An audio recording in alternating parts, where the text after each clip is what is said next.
Hi అండి. Welcome to Sanvitha garden. ఇదిగోనండి నా గార్డెన్‌లో స్టార్ ఫ్రూట్ మొక్క అండి ఇది. 2 సంవత్సరాలు అయిందండి నేను డబ్బాలో ఏసుకున్నాను. ప్రీవియస్ వీడియోలో కూడా నేను హార్వెస్ట్‌లు చూపించాను. కొంచెం కాసింది. కానీ చూడండి ఈ సంవత్సరం అయితే ఎంత బాగా కాసిందో. నేను పోయినసారి చూపించాను కదండీ! అంత పూతతోటి ఉందప్పుడు. కానీ ఇప్పుడు ఆ పూత అంతా కూడా పిందిగా మారిపోయిందండి. ఆకు కంటే ఆకుల్ని మించిపోయి కాసింది చూడండి. కాయలు ఎక్కువ కాసిందండి బాగానే. పూతంతా కూడా పిందులుగా దిగిపోయింది. ప్రతి కొమ్మకేనండి ఇది డబ్బాలో ఏసాను నేను. అలాగే పోషకాలు కూడా అలాగే ఇవ్వాలండి మనం ఇంతలా కాయాలంటేని. మరి నేను బాగా ఇచ్చానండి. అంతేకాదండి ఇది పచ్చిగా ఉన్నప్పుడైతే కొంచెం పుల్లగా ఉంటాయండి. బాగా పండైన తర్వాత అయితే చాలా బాగుంటుందండి. తీయగా ఉంటాయన్నమాట. చూసారా చెట్టుని చూస్తుంటే చాలా హ్యాపీ అనిపిస్తుంది కదా. కిందేసినా కానీ ఇంత బాగా కాయదేమోనండి. అంత బాగా కాస్తుంది. మరి మీరు కూడా టెర్రస్ మీద ట్రై చేయండి ఇలాగా.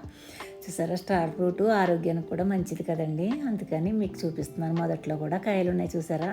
చూసి ఆనందించండి. బాయ్ అండి.